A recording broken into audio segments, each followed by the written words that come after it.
happy Sunday. Big shout out before we start to Owen Saunders. Owen, my friend, thank you very much for that conversation we had earlier today. Really appreciate you getting in touch, and say a big hi to your good lady wife who loves watching the show. Bless you. Right, what we're going to talk about. Remember the other week? Yeah, we had we got these, didn't we? These old beating up girls. We said if I get time, we shall create a junkyard pick for them, for the guys that's interested on making their own little bits and pieces. So we've got a couple of 440s. Now I have managed to lock them back up, and I shall show you how we do all that as well. So 2 of these, and what we're going to need this week is I've got it's a bit battered, isn't it? 10 mil. It's a 10 mil bit of rod. Okay, because that in my fingers burnt. 10 mil bit of rod, and we'll have to try and top that up a little bit more than that. This is going to be small, guys. Going to be small. What else we got? We got. I think that's. You can get away with 2.5, or you can get 2.4. Another bit of a steel rod. Stainless steel, this one is a bit harder. You want the hardest you can possibly get because it's a Europe stand, so we're going to need something pretty tough for that. And then what else we got? You're going to need a bit of 4 mil now. This is 4 mil, and this is stainless again. Rod. So basically, let's have a little recap of what you're going to need. Not a great deal. That much of bits of junk. And then we're going to need just a couple of threaded bolts, really. These can be any size, and I'll show you what we're going to do with all this lot. So this is what this week. So if I get enough comments and enough interest on how to build a tool, I've already built one, and I'll show you what it should look like. In the week, when I get time, I shall make another, and I'll show you how we do it. We do a step-by-step junkyard pick. And what we need to make is this little bit of, that's what you need those bolts for. So you ain't going to get much more than, I think that was a 4 mil hole, so, and much more than that you wouldn't be able to get underneath there, so I think that's probably about the best we're going to get. Silver soldered in. There's that bar, we just flattened it off. The little upstand, again, silver soldered in. Nothing too fancy. I've had to thin it off with these different squires. It's quite tight. Now let's have a look at the key. I haven't got the keys for those, but let's have a look at the key, and I'll understand why. As you can see, let's try and focus and not look at. So I've still got bloody paint on my thumb here. That point there is what tensions your bolt on this particular 4-lever lock.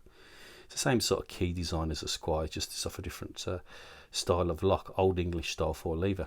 So see how thin that is. So if I didn't have squared that off like that and left it round, I would be catching the 4th lever at the back. So I can't be any wider. I need to be slightly shallower so I can move about than that last point there, because that's what tensions your bolt. If it was any wider, I would be catching on the 4th lever, and you would never ever pick that lock because you'd be constantly lifting it too high. So that's why I've had to thin that down as much as I possibly can. Again, we need, when we build these tools, and we'll go through this again in a bit more detail, I need to be similar height to that upstand. Maybe it's a little bit shy, just off. I don't want to get it stuck. I want it, when I go in, I want to be able to go in and it'll be flush. I don't want it to be catching on the top of where that actual bolt sits. So I want to be just shy underneath it. So it's got to be a similar height again to that very last piece. So if you've got a key, you've got a template to what you need to make. And the rest of it, you're going to lift the levers with a bit of pick wire. Okay, the other thing important about this is, let's get one of these Squires. Now these are quite tight. Now Squires are a lot tighter, even though they look exactly the same. You can see the keyway difference. That keyway is slightly wider on the casp than it is on the Squire. The same sort of 4mm bar, but this part here, which is brass, is a lot tighter. So when we flatten off, we want to go all the way through the back. Okay, so we've gone all the way through the back. So we just want to sit it on the back slightly. So it's going to ride on the back, and that point's going to be up there. So when you flatten off this bar, keep testing it so you can get a bit of wiring. Keep testing all the way through, because you don't want to be building a pick where your wire's going to get stuck. Now I'm going to use the smallest piece of wire possible. I've gone for a 1.2 because I don't want to reduce too much of this material, because if I do, I'm going to weaken it and bend it. So I've gone for the tiny man. Even though I've got a little dust cover on here, I'm trying to lift him out of the way. He's a little bit bent down, but as you can see, they're in a great deal of room. So you've got to flatten it down, test, flatten it down, test, flatten it down, test. Before you're going to attach anything, before you're going to attach the pin tip, before you're going to attach the body, you need to flatten it down, test. Even before you sand it onto its finish, test it. Can it go in that lock that you need with that piece of wire? Once you're there, you can smooth it all off, level it all off, and you know it's going to fit. So that's crucial.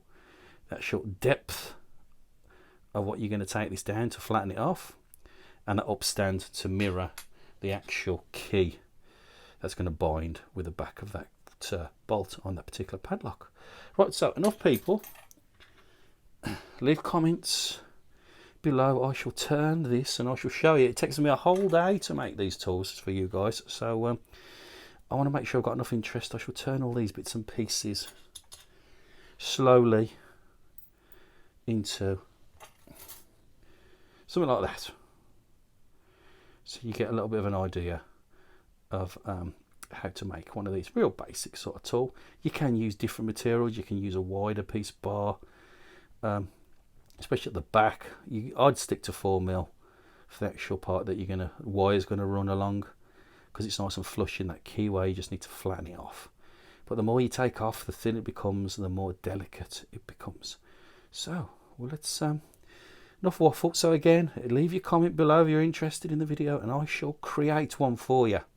Enough people, get in touch. I shall make it happen.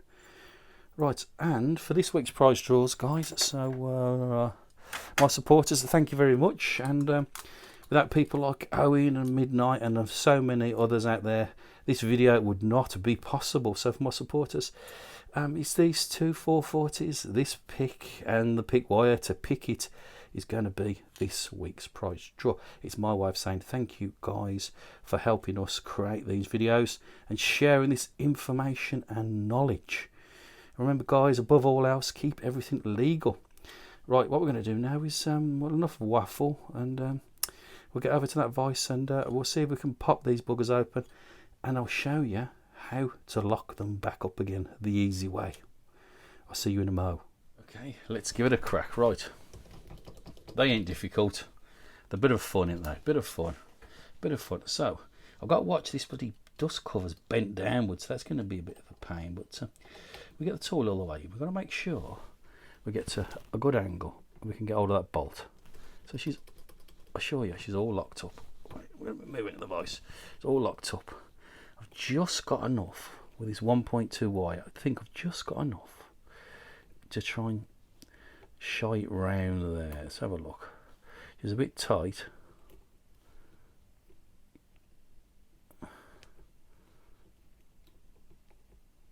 There she goes. She was tight, but we got movement. It was just at that point there, you got to be careful. So maybe I could have took a little bit more off this one, but I've got movement. I've got to put tension on the bolt. Let's try and move around a little bit so you can see there. I've got tension on that bolt. Now, but these, you just not super high tension, but there's a fair bit. You've got to go through, and you just got to, you'll hear it go up and down. There's only 4 levers, no false notches. And we're waiting for a little clink, and once you get it on the go, there. Okay. At this point, I would always suggest, especially if you've got anything like little dust covers like that, is take your wire out, because there's a fair chance you're going to get it stuck on the way around. And then you'll open it all up, and then she's open. Okay, there's that one of them. Now I'll do the next one. So there's that one. Where's the other one? It's not as mucky, I don't think, is it? Yeah, one's not as mucky as the other one. Let's try the other one, and then I'll try and show you, because I want to lock them back up to send them out to you. There's two ways you can do the locking back up bit, and we'll go into it a bit more detail in a moment.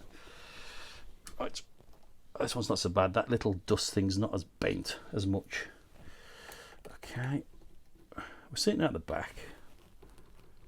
I'm pushing the tool right in. Remember that gap between where the actual upstand of the key gets hold of that bolt compared to where the levers sit is very tight. You can almost see there's no, you can't push it backwards and forwards. On some padlock picks you can have a little bit of slack there, but this is flush as flush, so that is just. If I didn't take enough off that, it would catch. And this one seems to be going straight in. So they are slightly different. You do seem to get slightly different. Even its fraction, I don't know if it's over time or with different manufacturers, that distance there can be slightly different sometimes. That one went in straight away. So again, it feels like we've got more room. Same locks, same brand of lock, same principle. So everything does feel a bit tight. You can hear that one there. I'm just holding it, and then we'll find one. It's going to move it a little bit forward. It ain't no rocket science picking these at all. And we'll just wait for that reaction. It doesn't seem like anything's happening for a minute, and all of a sudden you'll find one which will tell you the story. We'll go backwards and forwards.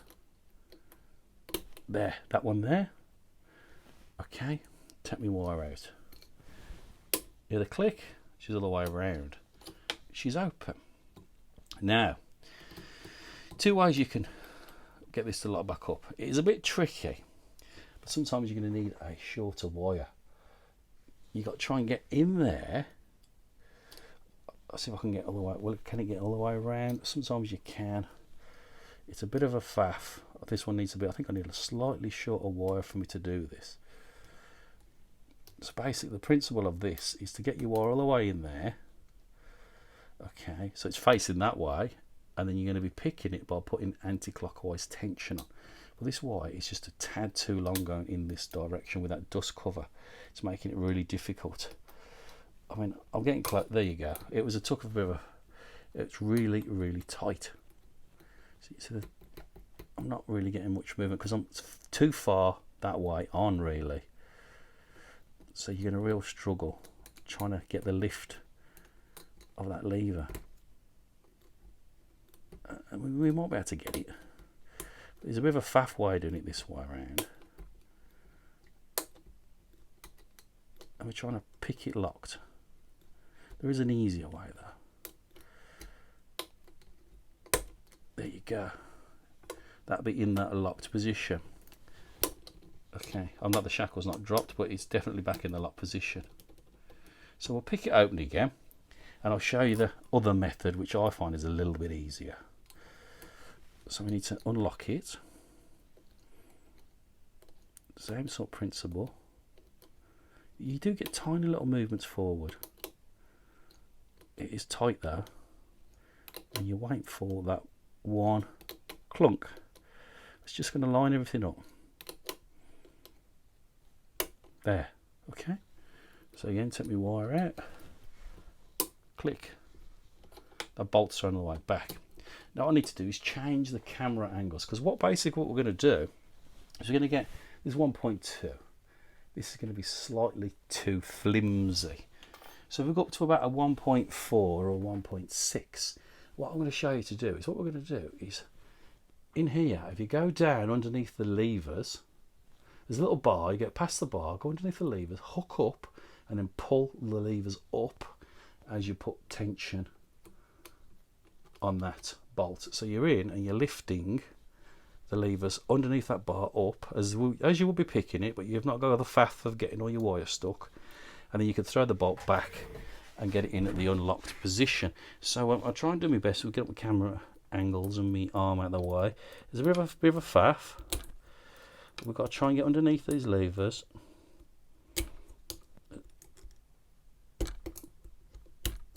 And lift them up. As you would as you're picking it.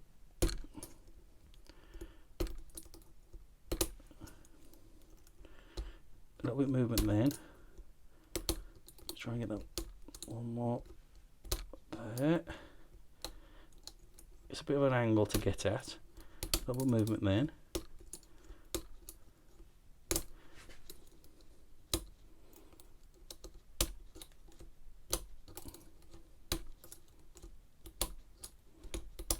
Just trying to get right underneath.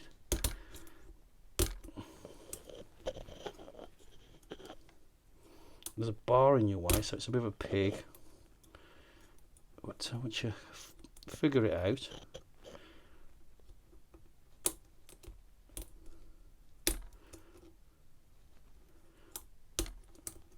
you're going backwards and forwards.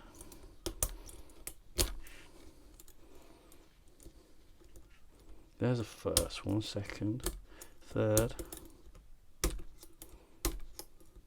There. Like that. Bit of a faff. Which back in the lock position again. Throwing back open again. So you can do it. I'll change the angle a little bit so you can see a little bit better of how I have to sort of flick underneath those levers. So let's just move this to camera angle and we'll change it. Okay, you can see there's the bolt thrown. You can see those levers. 4 levers sitting in there. Now all I need to do is go down, get underneath them and pull them up, or put in anti-clockwise tension on it. And I probably need a little bit longer wire, that's why I probably took a bit more time than the first time. So it's trying to, there's a little bar in there, you actually don't catch the bar. And you got to sort of lift these levers. There, I've got it. See? Now you got to balance it now.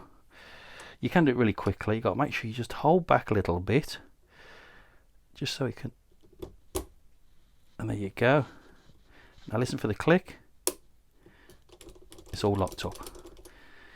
It is a quicker way. I know I faffed about the first time, but there is a quicker way of doing it. You just got to sort of get the angle and look what you're doing while you're doing it. That's the quickest way to lock these back up if you haven't got a key.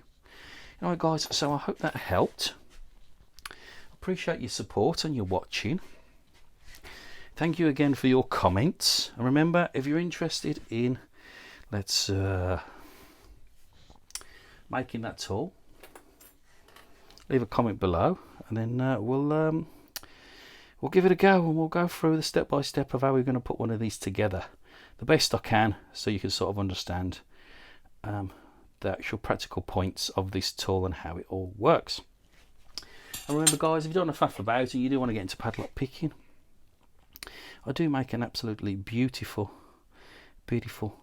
padlock. This one does both the interchangeable tips. It does stuff for the Squire 440, 660, and it also does piped ones as well. Nice, easy, all stainless. It's a beautiful tool. On sale at the moment in the shop. Remember, you don't need to be a member of the website to buy any tools. You just need to ask me and I shall give you the link. So everybody, stay safe, stay well, and hopefully I'll see you later in the week. Take it easy guys. Ta-da!